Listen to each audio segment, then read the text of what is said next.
provide from the basic information to the technical analysis. So they have a news report, they have a Bitcoin news, then they can promote the business, Bitcoin-related businesses by using banners.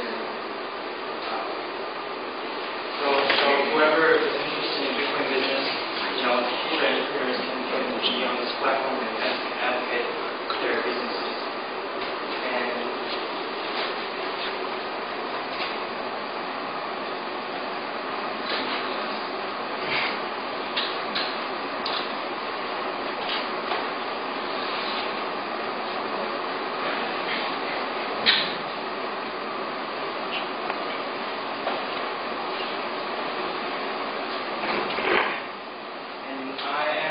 Founder of Coinvest.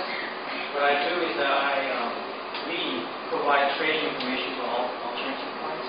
There's a market for the alternative coins. People trade, exchange their value and increase their profit, and lose their own money. So what we do is that we provide insider information by receiving money for Bitcoin for subscription. But that's why I'm here to present alternative currency. Before I get into alternative currency, I want to talk a little bit about currency, my view of currency. So currency, some people say there's a requirement for the currency. Currency has to be a medium of exchange, medium of count. It has to be portable, returnable, fungible, usable. All these requirements. It has to store the value. Or like Terry talked about, some people argue that it should be limitably printable for the economic growth. But to me, currency is a form of expression. Currency is a financial language in which we trade our monetary values. So whatever we believe has value becomes tradable, right? If you think about elementary school or primary school or kindergarten, children, they were born to make currency and use it, right? To me, Pokemon card was the biggest currency. It was so valuable. Some card has has a cool picture in it. So Tamagotchi was a currency when I was a kid. Dakchi, I don't know if you know. Dakchi is used to be a currency. The strongest Dakchi is a game that you play when you're young. The strongest Dakchi had a high value. And in the United States, the baseball card is basically a currency. So when I was a kid, I used to play in the playground and looking for this, rock that has a shiny part in it. It's kind of pretty. So I used to go and dig and mine those rocks and brought to my dad and try to exchange the cash. Right? Because I thought it was valuable. Because I put monetary value in it. I put my physical labor, and then I wanted to get understood by receiving monetary value. My dad didn't agree. We didn't have a consensus in using a currency. So it didn't become a currency. But Bitcoin, we all in consensus, like anybody who believes Bitcoin is a currency, become a part of Bitcoin and use it as a currency. So in 2008,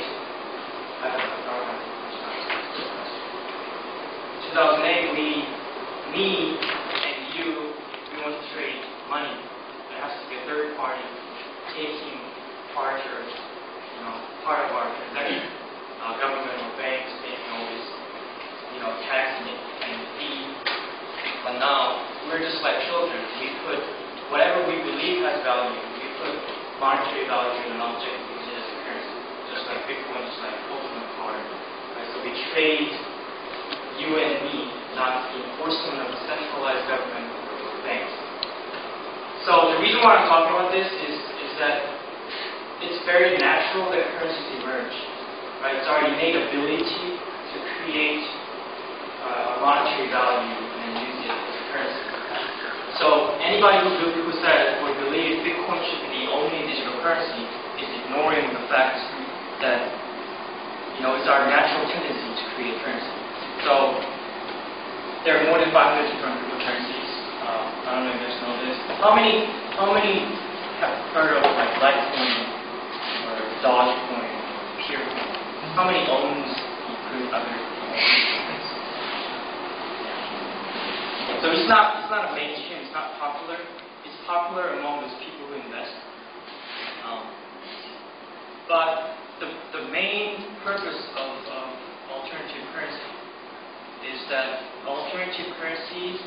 test bed for innovation. We innovate and progress and develop our blockchain technology so the altcoin is being tested and experimenting their innovation. So Bitcoin's inherent weaknesses. Bitcoin has some weaknesses that can be supplemented by altcoin. Bitcoin is too slow. I mean, 10 minutes is fast enough, but it's still slow. Bitcoin is deflationary currency. People afford it. Bitcoin is dominated. The generation of coin is dominated by gigantic corporations that are using ASIC mining. We can't mine Bitcoin anymore, right? And if somebody was talking about that, but if somebody lose Bitcoin, let's say I had a 10 million Bitcoin and I put in the full storage, but I burn my house and it's lost, then it's going to go outside of circulation, right? So it decreases supply. So the alternative currency came up with this innovation or differences that supplement blockchain technology. So there are deflationary currency, there are inflationary currency, there are currencies that after mining is done, there's 1% of continuous mining provided, and there's an alternative currency that has a faster transaction. I think the fastest thing that I've seen is it's like 30 seconds or 15 seconds. And there's currencies that have multi-hashing functions. There's X6, X11, and there are currencies that use in different purposes. Corporations can use alternative currency to fund their income. And there are currencies that are for charitable purpose, that redistribute proportions of the income to the charitable organization, right? And the Aura coin is a national cryptocurrency. There are currencies that give 3% interest for 2 weeks, and there are currencies that make transactions completely anonymous, like dark coin or zero cash, or all the other coins. They're creating this innovation because Bitcoin is not enough. And then it has to develop. So it's kind of the same thing that Mr. Paik talked about. Bitcoin's innovation doesn't stop as a payment system. Bitcoin goes beyond, or I should say, blockchain technology goes beyond currency. So it becomes decentralized application. Right? So through alternative currencies such as bitShares, Ethereum, ProShares, the same thing. So they came up with this idea where they can decentralize every aspect of life, almost every aspect of life.